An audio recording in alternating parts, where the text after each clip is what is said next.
Being Pacific Islander means everything. May is the month to celebrate and reflect on the important role Asian Americans, Native Hawaiians, and Pacific Islanders have played in the U.S. It is also a time to raise awareness of the struggles and stereotypes they face. No matter how long you've been here, how many generations removed you are from the immigrant experience, you are never fully American. We take a closer look at the diversity of cultures in the AANHPI community and the barriers being broken to this day, plus the rich history behind areas like Little Saigon in the U.S. All of that and more straight ahead.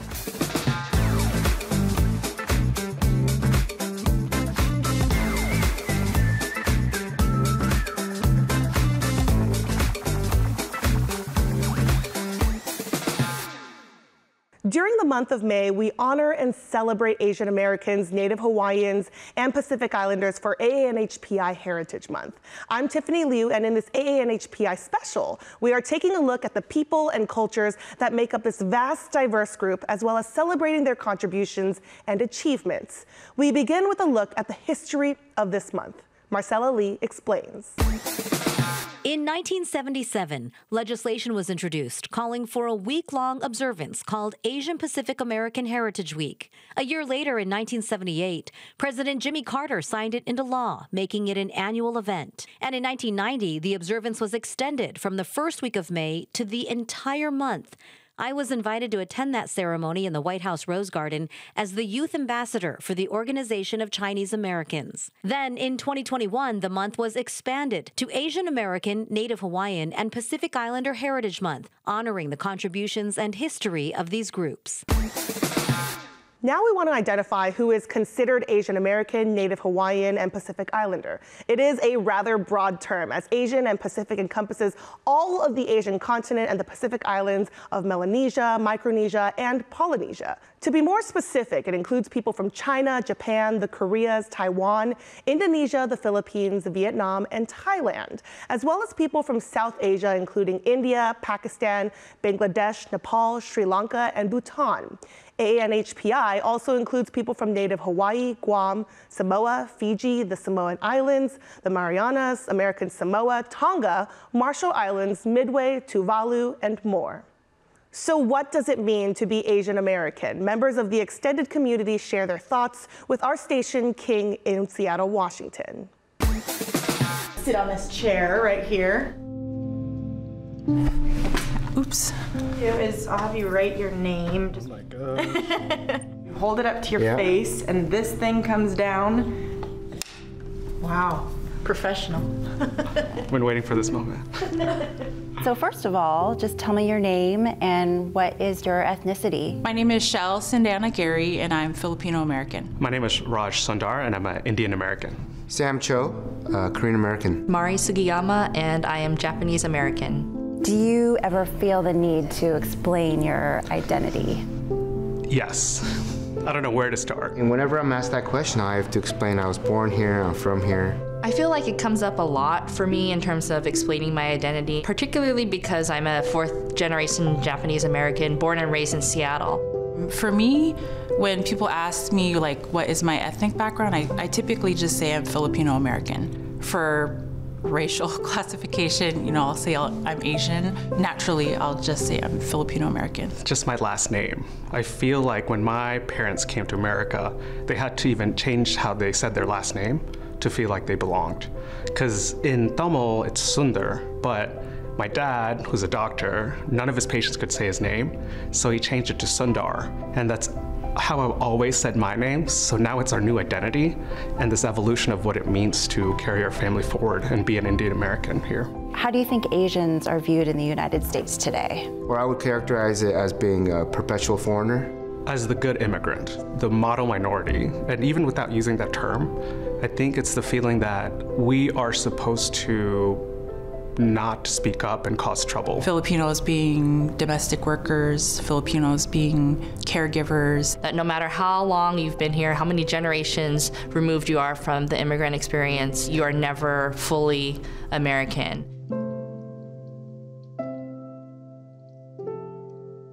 I often get the question, where are you from? My family immigrated here in 1973. My parents immigrated here in the 80s. Grandparents on both sides, maternal and paternal, were incarcerated during World War II, and I think that greatly changed the trajectory of my parents. I think about how that has changed where I'm at now, and also how I view some of the things that are coming up in this day and age, different forms of racism and discrimination that they fought against. Wanted to highlight is obviously, the last couple of years have been very tough for the Asian American community with COVID-19 and the anti-Asian hate. Things that we knew existed in our society and our culture, but was maybe not as mainstream. What do people misunderstand about you? People misunderstand what it means to be Indian, because what is Indian for a lot of folks is unidimensional. People question whether Filipinos fit within being Asian because we're a different kind of Asian. I don't eat chicken tikka masala and naan. I eat dosa and chutney and pongal. What other kind of stereotypes do you find you have to fight? Asians aren't really seen as leaders.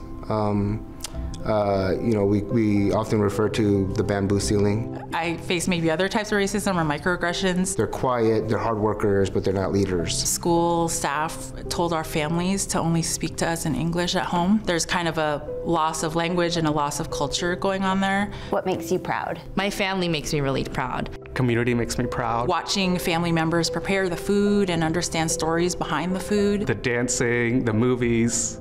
Growing up in the 90s, it was never sexy or cool to be Korean, right? But if you look today, Korean pop music is very popular. Everyone knows BTS.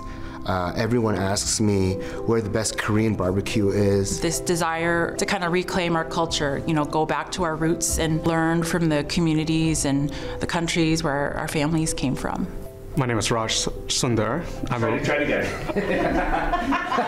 My name is Mari Sugiyama. I am a proud Japanese American. All right, I'm ready. Sam Cho, Korean American. My name is Raj Sundar, and I'm a proud Indian American. My name is Shell Sindana Gary, and I'm Filipino American. Okay, that's it? That's it. King also sat down with local residents of various Pacific Islander heritage to discuss what they want others to know about their cultures and the stereotypes they face. All right, go ahead and sit. Walking and sitting. How you feeling? Good. It's real. Nervous is a thing. Do I look at the camera? Oh, right there. Very natural, right? We'll see. Yeah. Okay, tell me your name and where are you from? My name is Glendo Tautua. My family is from the beautiful island of Samoa. My name is Naumai Takai. I am from the Kingdom of Tonga, the most gorgeous island in the Polynesian Pacific. My name is Frankie Era. I'm from the Marshall Islands. My name is Shannon Kaupua. Originally I'm from Hawaii. My name is Amelie Mbai. I'm from the Fiji Islands. So on the map, we're Seattle. Kind of go this way, which is southwest. You hit Hawaii. And then after Hawaii, you go further south. It's a small dot in the middle of the South Pacific. And Fiji is located kind of southwest of Honolulu and a little bit north of New Zealand. Then you keep going a little bit more past Fiji, and it's a little tiny dot on the map.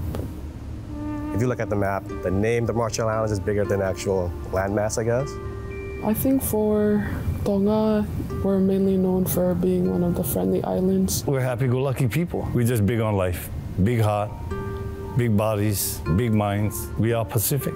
Do you feel like Pacific Islanders, there's a stereotype about them in mainstream? Let me think. I think we're mainly known for being people that play in sports or being physically fit or playing football. When I was young, one of the biggest stereotypes was that we are intimidating. I still experience that today. People take us for granted, no matter what ethnicity that we're coming from, whether Samoan side, Tongan side, Hawaiian side. Again, they think that we're just thugs. If I'm in a public space, people look at me and feel I'm unapproachable, when if they met me, they would know the kind of person I am. Nah, we're not like that. Total heart, if you get to know us. We travel in packs because that's just family values. And it's not only our name, it's also in the way we behave. Your place in society, that is your family dictates that. Family is everything, going back to foundation of being Pacific Islander. I don't know if you know the term remittances. A lot of us have family back in the islands. that family here in the United States support and help. And so a lot of the economy is driven by remittances where families are sending money back to Samoa. First off, America is a first world country, and Fiji is a third world country, so there's a big old gap economically. We are still trying to grasp how to survive here financially. Like, credit score is not a thing in our islands, and so that's a thing over here. Definitely there's a lot in healthcare. There's a lack of understanding of how to navigate healthcare. We're not used to the idea of having to travel to multiple places for these different specialties. Healthcare is not as good back home. A lot of our people die prematurely because we don't have advanced care. What do you wish society and the media knew about the Pacific Islander culture? Sometimes people just ask me, are you Samoan? And I just say yes, because I don't want to go through with having to explain what I am and then explain that it's a completely different island and culture. Our culture is rich. Work hard to stay together. We're a community that loves to have a good time, that loves to stay together, that's continuously looking for ways to support each other. Because everybody's your family. Everybody knows each other. And regardless to take you in, that is something I cherish. What does being Pacific Islander mean to you? Being Pacific Islander means everything. It is family. It is always family for me. Super proud to be Samoan. If I could have a Tongan flag on my forehead every day, I would do it. It almost feels innate. I've always been someone to share the last piece of something or to give up my seat for an elder. To me, when I think about at least being Pacific Islander, or specifically being Marshallese, I think about God. What do you bring to the table? That's something that they ask me, and I'm like, Polynesian, Pacific Islander girls, if you want to ask them, what do you bring to the table? We build the table. We are the table. I am Pacific Islander. I am here. Come see me. I would love to meet you. We want to highlight some AANHPI figures from the past and present who deserve recognitions for their achievements. We begin with Hazel Ying Lee, the first Chinese American woman to fly for the U.S. military. Christine Petanowicz shares her story. If her radiant smile didn't give it away, her skills in the cockpit of a plane probably did. Hazel Ying Lee loved to fly. Born in Portland in 1912, Hazel took her first flight when she was 19 years old, earning her pilot's license in less than a year. At the time, women pilots were few and far between. Asian women pilots were an even smaller group. But Hazel had a calling. In 1942, during World War II, when many men were fighting overseas, she joined the WASP program. WASP standing for Women Air Force Service Pilots. Hazel became the first Chinese American woman to fly for the U.S. military. Julie Leung wrote a 2021 book about Hazel, hoping to help people re-examine stereotypes associated with Asian American women and also the meaning of patriotism. I mean, she was an incredible woman. There's so many things, like she would write in lipstick like Chinese nicknames on her fellow pilot's tail. All despite serving at a time when many people wouldn't have considered her an American because of discrimination. Hazel flew at a time when the Chinese Exclusion Act was in full effect. And in a lot of people's eyes, Chinese weren't Americans. And despite that fact, she still died in service for this country. Hazel died in Montana in 1944 after miscommunication involving the control tower. Her plane collided with another while landing. Her brother Victor also died while serving in the U.S. military. From the skies to the ballet, we are now going to hear about Twin Shing, Houston Ballet's first Asian dancer. Sherman Chow shares the remarkable story of this international dance star.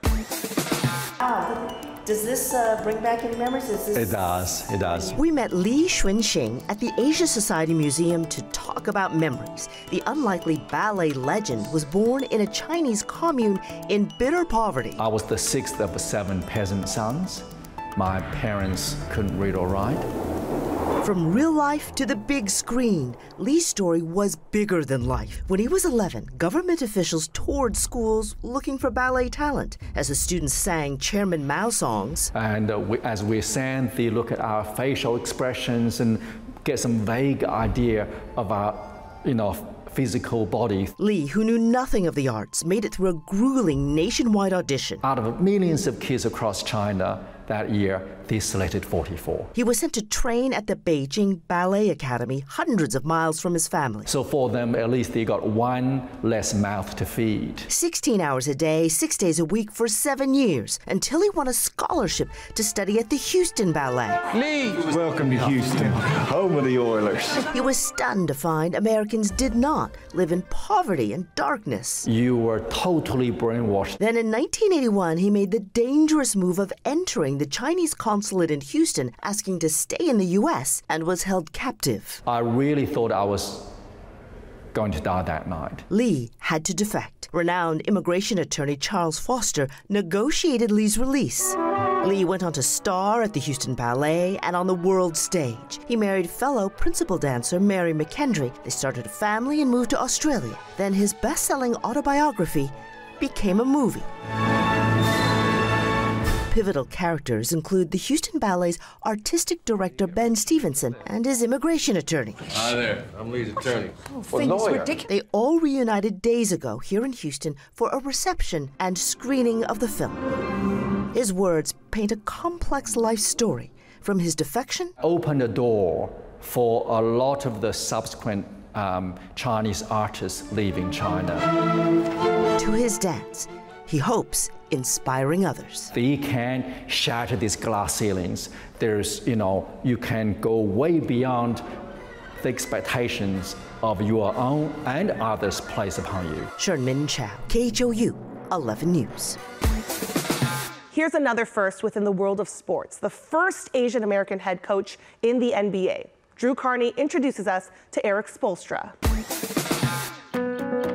He's known as Coach Spo, a two-time NBA champ as head coach of the Miami Heat. Eric Spoelstra grew up in Portland, graduating from Jesuit High School in 1988. It was always evident that he was going to aspire to play and maybe coach at a high level. After graduating from Jesuit, he played at the University of Portland and was named West Coast Conference Freshman of the Year. In fact, he's still among the leaders in several pilots categories and is also a member of the university's 1,000-point club. I think my dream growing up was to actually play for the Trailblazers. At some point in college, I realized that wasn't going to happen. I wanted to get into coaching at any level. His big break came in 1995 when he got a coaching job with the Heat. He worked his way up from the film room to assistant coach, and when he was 37, he became the youngest head coach in the NBA. As a Filipino-American, Spoelstra also became the first Asian American head coach in any of the 4 major North American sports leagues. And he's also been able to share his love for the game in the Philippines, where his mother's from, teaching a basketball clinic at a high school in Manila. In the NBA, all he's really done is won, including winning back-to-back NBA titles in 2012 and 2013, coaching some of the best in the game, including Wayne Wade and LeBron James. And like those two, Spoelstra is destined for the Hall of Fame, where he'll proudly represent Portland. Portland's always home. That will be home, for me the rest of my life.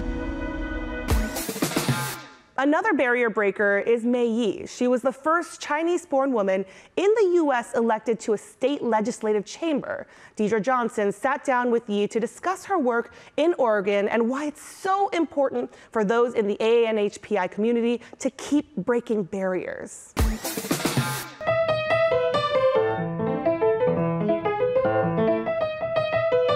Mei Yi is 95 years young, and like anyone her age, she enjoys staying active. I do yard work and I practice piano every day to keep my fingers busy.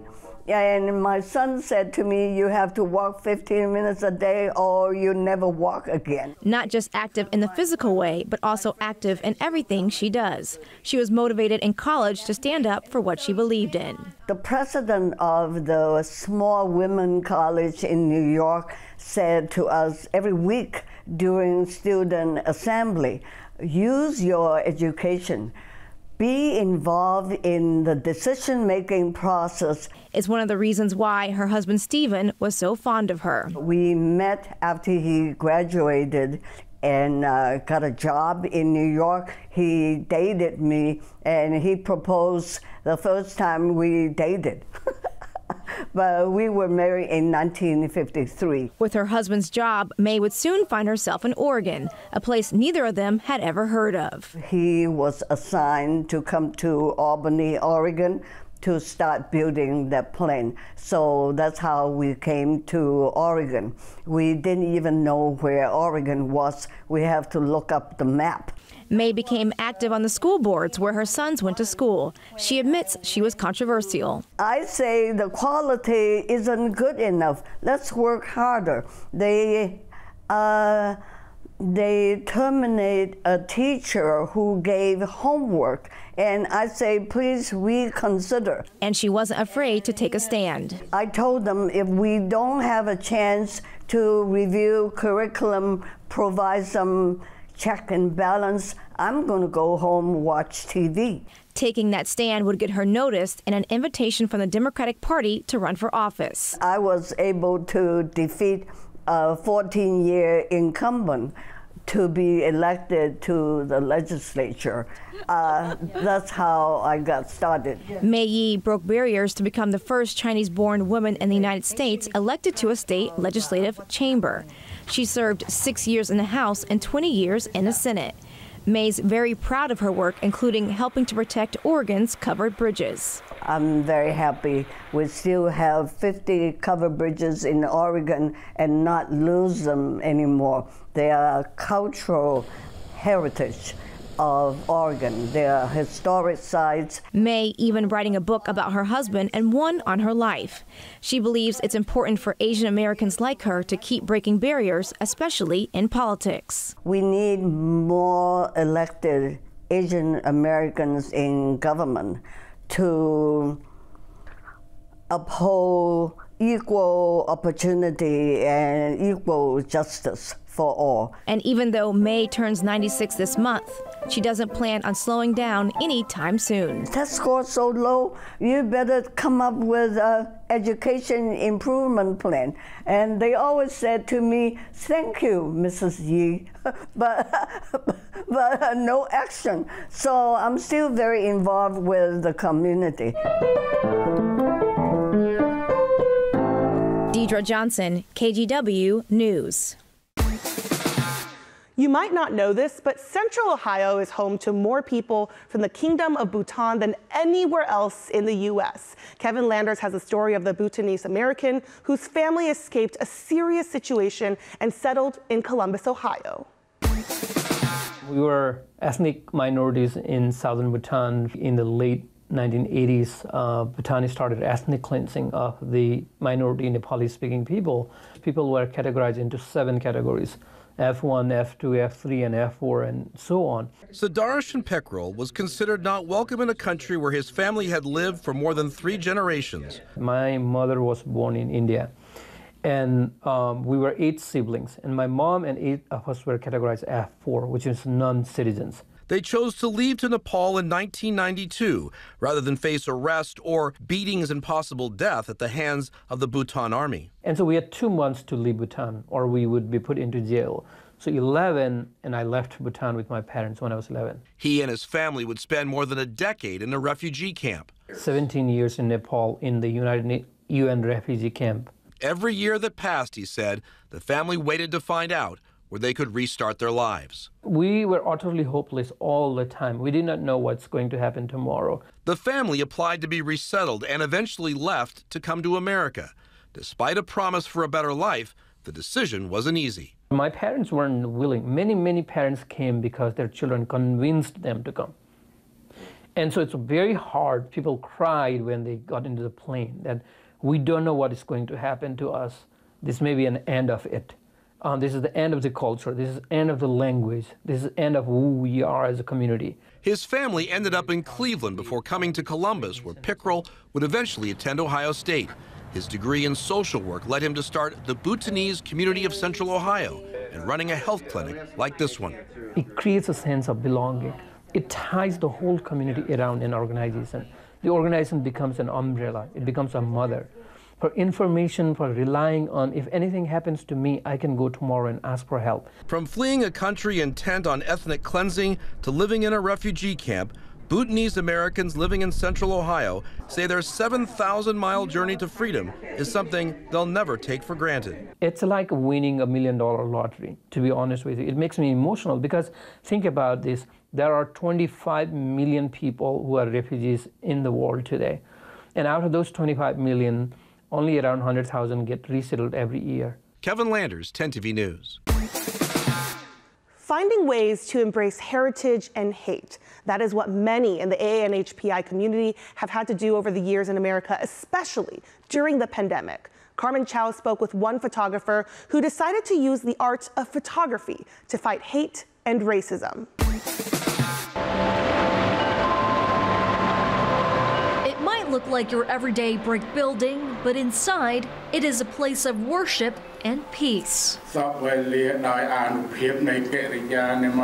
This Cambodian Buddhist temple in Bristol was one of the many sacred places for Asian Americans and Pacific Islanders to convene in, when loud noises of hate and negativity were brewing outside these walls during the pandemic.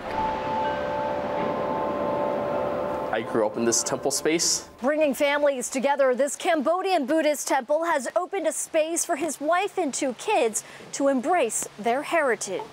Yeah, there's a lot of Buddhas there. Volunteering as the program director at the temple, Mike Keo, a Cambodian American, takes snapshots of community events there. But before he took on this role, he was a wedding photographer for 12 years. Photos worth 1,000 words. Capturing AAPI and interracial couples, it was his way to send the world a message. That's the power of image. It allows us to map out where we were, that we have always existed. Keo is the founder of #IamNotAvirus, a co-op that highlighted Asian American stories and advocated for the No Hate Act. He was also the co-founder of Make Us Visible, a coalition in Connecticut that began with the pillars of anti-racism, equity, and cross-racial solidarity. His advocacy, though, was for a reason. His grandfather died from starvation during the Khmer Rouge, a radical communist movement that ruled Cambodia in the 70s. When Keo's grandmother passed away, his aunt discovered a roll of film in her attic and he developed it. The photos revealed more than words. What photography allowed me to do was to find and map out these different aspects of our fragmented stories and piece them together like a puzzle so we can see the full picture. Keo's 2 sons, 7-year-old Cole and 4-year-old Keen, is a generation of new beginnings. His wife, Chang Yang Lor, who is Hmong, wants her sons to embrace their backgrounds even through their school lunches. We pack him rice, we pack him foods, we tell the teacher, hey, we're gonna pack him this, just make sure he's okay, that nobody says anything. Her parents back then not packing her lunch and instead had her eat what was made at the school, the fear of her being bullied. That's all they knew, was just to make us, that was how they made us fit in. She says Keo is commonly mistaken as Filipino or of other ethnic backgrounds from his dark skin color, but her lighter skin creates a different connotation. They can't tell if you're Chinese, Japanese, so you look like you could be East Asian. Those fears will always linger in the back of one's mind, a sign that we have done a lot, but more needs to be done. In Bristol, Carmen Chow, Fox 61, Connecticut's news station. Every year in April, a Buddhist temple in Fort Worth, Texas is filled with people inside and out. The temple hosts the largest Lao New Year celebration in the United States. Let me take you there. Inside the Buddhist temple, Wat Saginaw, there is unspoken respect for a calm ritual that dates to the 14th century. And the respect follows outside sanctuary doors. Selfless offerings are given to the monks on Lao New Year by every generation. Thank you. Those who know the drill and those who are still learning. For some, it's a father-daughter yearly tradition started by grandma. My mom always took me as a kid, so it was just stuck as a habit. For others, it is as authentic as their childhood. When we're young, we can see the old people they do, and now we still keep doing it. Most importantly for all, it's a nod to Laos. Yeah, I'm proud to be Laos. And there's no better way to celebrate pride than with a parade. Not calm like inside the temple. But just as much of a ritual. There is no sight of concrete as people pack the perimeter of the temple, waiting for over a dozen floats led by the monks. This is the largest Lao New Year celebration in the United States, in a neighborhood densely populated with Laotians. I had some family members came in from Canada and California, and even some from Oklahoma. I mean, they're here specifically for this. All the way from Amarillo. We drove 5 hours. I can't hit the camera. I can't hit the camera. What seems like all fun and games is a respectful way to bless others in the new year. We pouring the water to the Buddha statue and then to the monks, Tunang Sangkhan. Water is a sign of longevity, peace, and fortune, and it must be true, because the monks take part too. My eyes are like burning. No one can tell me when, but shaving cream has become part of the weekend. They got me. They got me. The initiation starts in toddlerhood. Happy New Year, everybody! Happy New Year! This Lao New Year party has come and gone. Happy New Year, So if you haven't already, mark your calendar for next April. If you like Texas, come through. If you're not from Texas, come through. All the friends we met. We welcome everybody. We love everybody. Young or elder. That's how the culture go. Love y'all. Calm or not. Happy New Year. Somebody be mate. They'll be back. I love y'all. Love Lao community. Thank you for putting out all this stuff. For more. Yalalai. In Fort Worth, I'm Tiffany Liu. We can't talk about the AANHPI community without talking about food. There is a wide variety of dishes made popular by each culture. Right now, we're going to take a look at Chinese dim sum. Caitlin Lockerbie shares the art and history behind each bite.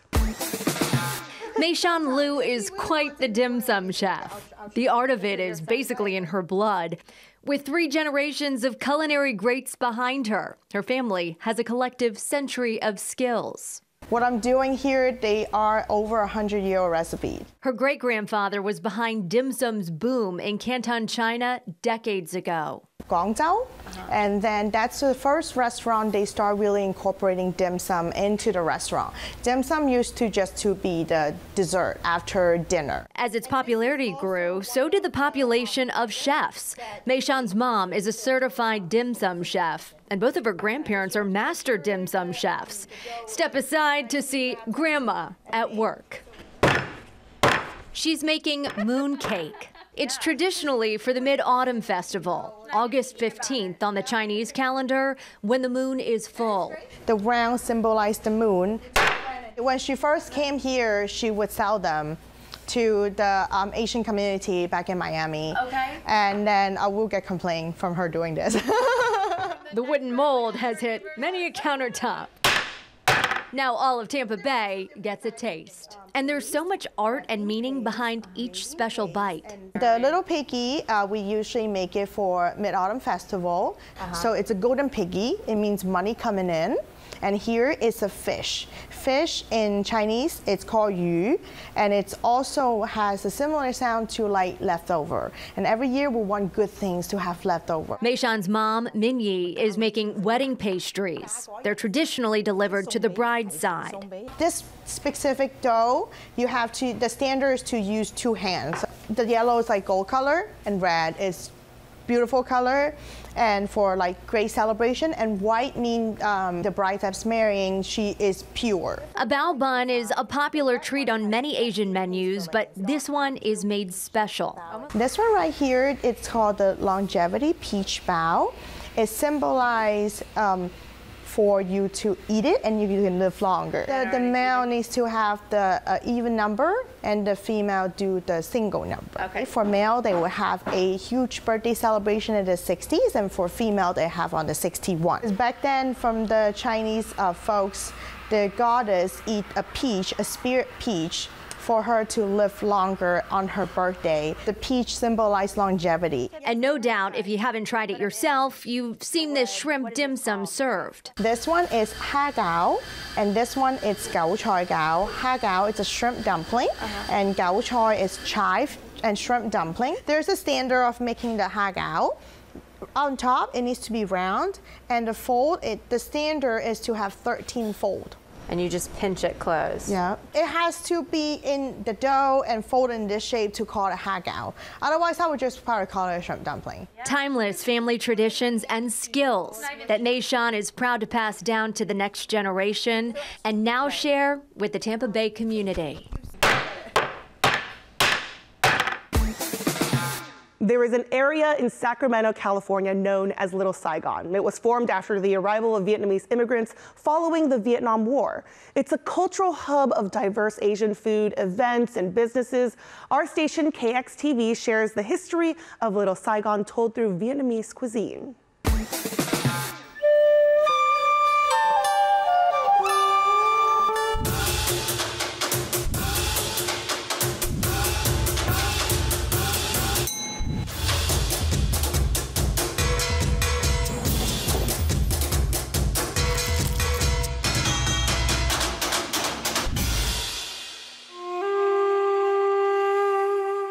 It's home, too, for some 500,000 refugees who fled to the big city to escape communist terror and the bombs and bullets from both sides. During the fall of Vietnam, my dad had organized a boat, so a total of 90 people on a tiny little boat. Boat was, just lingering in the sea. Finally, the Thailand rescuer, they came out and saw the little boat, so they pulled us on board. My mom, at the time, she was very sick, so we were a priority. We became one of the very first Asian family to go to the United States. We came to Sacramento in 1985. My grandma, she had a friend here in Sacramento. That was the only friend in the United States that we knew of, so that's why we end up here in Sacramento. My dad opened the restaurant in 1991. That's when I was in 11th grade, so I would go to school and usually come here after school and work and help my parents. During the late 1970s, early 80s, there's a wave of immigrants coming from Vietnam. They fled the country due to the fall of Saigon in 1975. A lot of the Vietnamese immigrants found the opportunities in California. When they found Sacramento, which they are attracted by the low housing costs, a lot of them start relocating to Sacramento in the late 80s. The Little Saigon designation is a 2-mile stretch from Fruit Ridge Road all the way to Florin Road. There was businesses that started to pop up, and so for the south side, we have SF Supermarket. We also have the Hung Lang sandwiches, and then on the south side, we have Vin Phat Supermarket. So as business started to grow, more API immigrants started to gather and created an enclave community. Now, remember when you were little, deliver all the veggies for me? Yes, I do. I remember many years ago when we had to carry the turnip. The first day when we landed in United States of America, March 6, 1981, it was the day that we came to Sacramento. Due to there was lack of work and also poverty, we had to leave Vietnam after the fall of Saigon. When we first arrived in America, the most difficult part is communication. Therefore, my parents, they can't get a job. They decided to do what they know best, and which is growing vegetables. After we were done with the farming, my dad one day decided that maybe we should start a restaurant because growing vegetable is too strenuous for the children. Our first restaurant was opened 1990. So all this 42 years of experience is all on this little small niche of Little Saigon.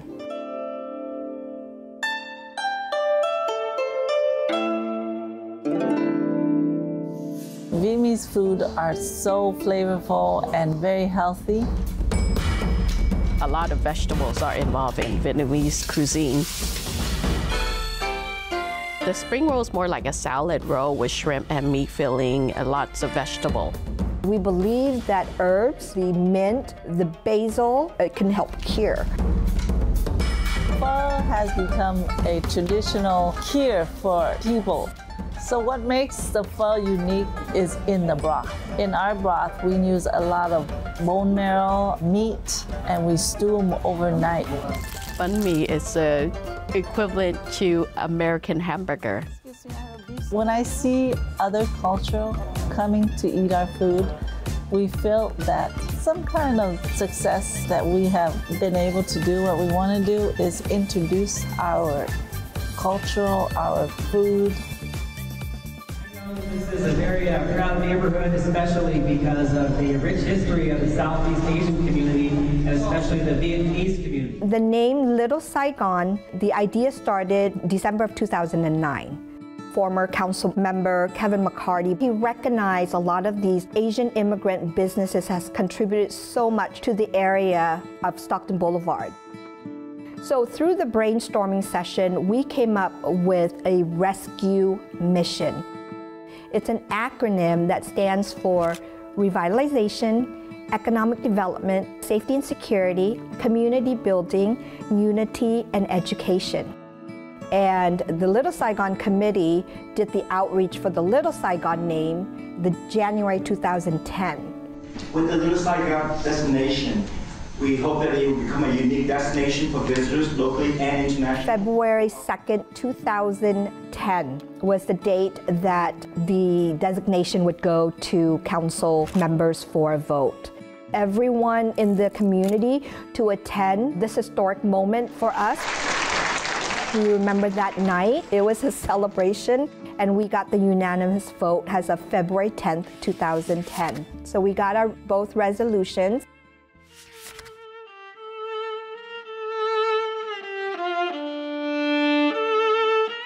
Those that comes here are usually the South Vietnamese, migrates to America. So when they left Saigon, it is like leaving their heart behind. Little Saigon in America, we're trying to bring that back to them. While they're in a different country, in a different land, they can still feel the sense of Saigon that they lost.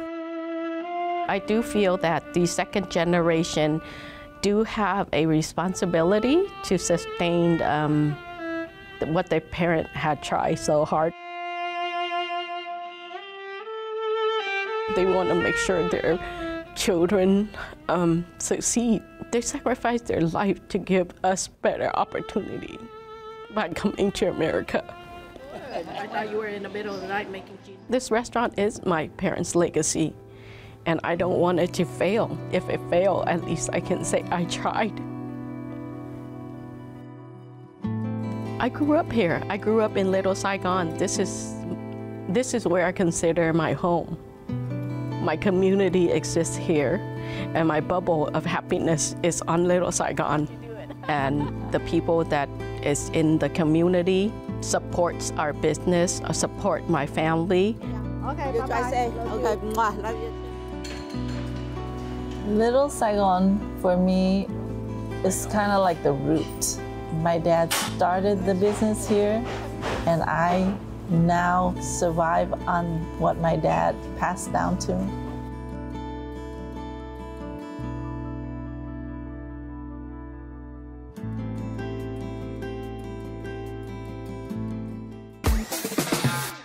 A young Pacific Islander is making global history by launching a first-ever immersive children's book that celebrates island culture. Mark S. Allen shares a deep dive into the book and the author. To the wings of a hawk, the young child held on tight. Aloha Everything, a new children's book by Kaylin Malia George, illustrated beautifully by the hand of May Waite. The book is a Hawaiian fairy tale, important for a multitude of reasons. It's the first offering by Mythify, a company revolutionizing publishing with physical print books that marry the digital offerings in the way of animations and cinema and workbooks to teach. Also important in that less than 0.5% of all children's books published are of Pacific Islander stories or content. And if you look to content created by Pacific Islanders, that number drops even lower. Well, this book and others like it are helping. And your mom, born and raised Hawaii, how proud is she of this? Yeah, she's incredibly proud, and so is my entire family. I'm really lucky to have the support of my family behind me, who have always been the one telling me these stories. And this story is amazing. The illustrations are amazing, and your illustrator is doing big things. She brings a vibrancy to the illustrations that is like stepping into the imagination of a child, which is incredible. And it's so empowering to young women. What would the 8-year-old you say reacting to all of this? So I think 8-year-old me would have been so excited to see a book like this. I think this was exactly the book that I wish that I would have had on my bookshelves, which was a big part of the inspiration for creating this. It's awesome. I think the only thing left to say is aloha. Aloha. Thank you. Thank you so much. And finally, before we go, we want to introduce you to a volunteer organization in Minnesota that is dedicated to preserving Filipino history and culture. As Jason Hackett shows us, they are preserving history through the art of movement. A new generation following in the footsteps of their ancestors. We have the bamboos, which are the traps, and then with the dances are the birds. Telling us the history of the Philippines through folk dance. The tinikling is actually the rice farmers trying to catch the pests, the tickling birds. It's a passion for these performers from the Cultural Society of Filipino Americans, Minnesota. Their mission to preserve Filipino culture. Being in Minnesota, you wouldn't think in the middle of nowhere we would have this diverse community. Therese Peterson is the dance troupe co-chair. I know these days, sometimes having their cultural identity, they question it, but with this community, you feel like it's something to be proud of. Each of their movements tells a story. Kadal Taho, it's about a bird that has a broken wing and that was nursed back to health. The Mare Clara is, that Spanish heritage, a lot of it is like courtship. That builds a connection. It's important to kind of really know who you are, just kind of knowing more about a country that maybe your parents came from. For performers like Therese, who grew up with folk dance, the bamboos probably went up to my calves or the height of it was up to my calves because I was that little. They hope to inspire. For myself, it's something that I do enjoy, for the kids. Asian Americans, Native Hawaiians, and Pacific Islanders make our nation a more vibrant place through a range of cultures, languages, and religions. There is no single story of the AANHPI experience, but rather a diversity of contributions that enrich America's culture and society. We hope you take the time to learn more and celebrate the AANHPI community, not just in May, but year-round. Thank you for watching. I'm Tiffany Liu.